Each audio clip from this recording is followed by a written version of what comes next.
بسم اللہ الرحمن الرحیم۔ السلام علیکم پیارے ناظرین، آپ دیکھ رہے ہیں ذوق لطیف۔ دوستو، آج کی اس ویڈیو میں ہم آپ کے سامنے ہمارے اور آپ کے پیارے آقا جناب محمد الرسول اللہ صلی اللہ تعالی علیہ وآلہ وسلم کی حیات پاک کے واقعات میں سے تین معجزے آپ کے سامنے پیش کریں گے۔ لہٰذا آپ سبھی ناظرین سے گزارش ہے کہ آپ ویڈیو کے لاسٹ تک ضرور بنے رہیں اور پسند آنے کی صورت میں ویڈیو کو لائک کریں، ہمارے چینل کو سبسکرائب کریں اور اپنے دوستوں کے ساتھ شیئر بھی کریں۔ ساتھ ہی ہماری حوصلہ افزائی کے لیے آپ کمنٹ باکس میں اپنے قیمتی کمنٹ چھوڑ سکتے ہیں۔ تو دوستو، آئیے ویڈیو کو شروع کرتے ہیں۔ دوستو، یہ سارے واقعات ہم آپ کو حافظ ابن کثیر کی مشہور زمانہ تصنیف البدایہ والنہایہ سے پیش کریں گے۔ حافظ ابن کثیر البدایہ والنہایہ میں روایت موجود ہے کہ صحابی رسول حضرت یعلا بن مرہ رضی اللہ تعالی عنہ ہیں۔ وہ فرماتے ہیں کہ میں نے رسول اللہ صلی اللہ تعالی علیہ وسلم کے ساتھ 3 ایسے واقعات دیکھے جو نہ مجھ سے پہلے کسی نے دیکھے اور نہ میرے بعد کسی نے دیکھے۔ فرماتے ہیں کہ میں ایک دن حضور پاک صلی اللہ تعالی علیہ وسلم کے ساتھ کسی سفر پر روانہ ہوا، اور جب ہم لوگ راستے میں تھے تبھی ہم ایک ایسی عورت کے پاس سے گزرے جو ایک جگہ بیٹھی ہوئی تھی اور اس کے ساتھ اس کا ایک چھوٹا سا بچہ تھا۔ اس عورت نے آ کر عرض کی، اے اللہ کے رسول صلی اللہ تعالی علیہ وآلہ وسلم، یہ میرا بچہ ہے اور اسے مصیبت پہنچ آئی ہے، اس پر مصیبت اور بلائیں آ چکی ہے اور اس کی وجہ سے ہم بھی بہت پریشان ہیں، اور مجھے نہیں پتا کہ دن میں کتنی بار اس پر مصیبت آتی ہے، اور یہ مصیبت کیسی مصیبت تھی؟ تو دوسری احادیث سے پتہ چلتا ہے کہ اس بچے کو یا تو جنون کی شکایت تھی یا پھر اسے مرگی دورے پڑا کرتے تھے۔ تو وہ خاتون حضور پاک علیہ الصلاۃ والسلام کی بارگاہ میں آتی ہیں اور اپنی شکایت عرض کرتی ہیں۔ اللہ کے رسول صلی اللہ تعالی علیہ وسلم نے فرمایا کہ لاؤ وہ بچہ مجھے دو۔ بچہ حضور کی بارگاہ میں پیش کیا، آپ نے اسے اپنی گود میں لیا اور پھر اس کے منہ کو کھول کر اس کے منہ میں 3 مرتبہ اپنا لعاب دہن ڈالا، پڑھا بسم اللہ انا عبد اللہ اخسا عدو اللہ، اللہ کے نام سے میں اللہ کا بندہ ہوں، دور ہو جا اے دشمن خدا۔ پھر وہ بچہ آپ نے اس خاتون کے سپرد کر دیا اور فرمایا کہ ہم سے واپسی میں تم ملاقات کرنا اسی جگہ اور ہمیں بتانا کہ تمہارے بچے کا کیا ہوا۔ حضرت یعلا بن مرہ کہتے ہیں کہ پھر ہم چلے گئے اور اپنی ضرورت پوری کر کے جب ہم واپس لوٹے تو ہم نے اس خاتون کو اسی جگہ پایا اور اس کے ساتھ 3 بکریاں بھی تھیں۔ سرکار علیہ الصلاۃ والسلام نے دریافت فرمایا کہ اے خاتون، بتاؤ تمہارے بچے کا کیا ہوا؟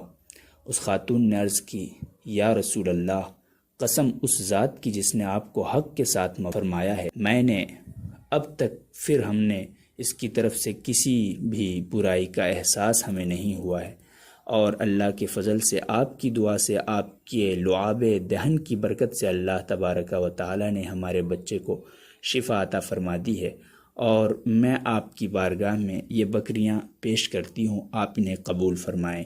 حضور علیہ الصلاۃ والسلام فرمایا حضرت یعلا بن مرہ سے کہ یعلا، اترو اور ان میں سے 1 بکری لے لو اور باقی واپس کر دو۔ یہ تھا پہلا واقعہ جو حضرت یعلا بن مرہ رضی اللہ تعالی عنہ نے ہمیں بتایا۔ دوستو، آئیے دوسرا واقعہ کیا ہے وہ بھی آپ کو بتاتے چلیں۔ حضرت یعلا بن مرہ کہتے ہیں کہ میں ایک دن جوانہ کی طرف نکلا۔ جوانہ ایک جگہ کا نام ہے۔ تو حضور پاک صلی اللہ تعالی علیہ وسلم کے ساتھ حضرت یعلا بن مرہ جوانہ کی طرف نکلتے ہیں۔ فرماتے ہیں کہ جب ہمیں حاجت پیش آئی، ہمیں ضرورت پیش آئی، تو اللہ کے رسول صلی اللہ تعالی علیہ وسلم نے فرمایا کہ یعلا، دیکھو کوئی چیز نظر آ رہی ہے تمہیں جو میرے پردے کے کام آئے اور میں اس کے پردے میں اپنی حاجت پوری کروں؟ حضرت یعلا بن مرہ کہتے ہیں کہ اے اللہ کے رسول صلی اللہ تعالی علیہ وسلم، مجھے کوئی ایسی چیز نظر نہیں آ رہی ہے جو آپ کے پردے، بس ایک درخت دکھ رہا ہے جس کے بارے میں مجھے نہیں لگتا کہ اس سے پورا پردہ ہو پائے گا۔ تو آپ نے فرمایا کہ اس کے آس پاس میں کیا ہے؟ حضرت یعلا بن مرہ کہتے ہیں میں نے عرض کی کہ اسی کی طرح ایک درخت ہے یا لگ بھگ اسی سے ملتا جلتا ایک اور درخت ہے۔ اللہ کے رسول صلی اللہ تعالیٰ علیہ وسلم نے فرمایا کہ تم ان درختوں کے پاس جاؤ اور کہو کہ اللہ کے رسول تمہیں حکم دیتے ہیں کہ تم دونوں اللہ کے حکم سے اکٹھا ہو جاؤ۔ حضرت اعلیٰ بن مرہ کہتے ہیں میں ان درختوں کے پاس گیا اور میں نے ان سے ایسا ہی کہا، اور میں نے ابھی یہ اپنی بات مکمل ہی کی تھی کہ وہ درخت دونوں آپس میں اکٹھا ہو جاتے ہیں اور بالکل ایک پردہ کی صورت اختیار کر لیتے ہیں۔ حضور صلی اللہ تعالیٰ علیہ وسلم وہاں تشریف لے جاتے ہیں اور قضائے حاجت فرما کر کے جب وہاں سے واپس لوٹتے ہیں تو پھر حضرت اعلیٰ بن مرہ رضی اللہ تعالیٰ عنہ سے فرماتے ہیں کہ پھر تم ان درختوں کے پاس جاؤ اور ان سے کہہ دو کہ اللہ کے رسول تمہیں حکم دیتے ہیں کہ تم اپنی اپنی جگہوں پر واپس چلے جاؤ۔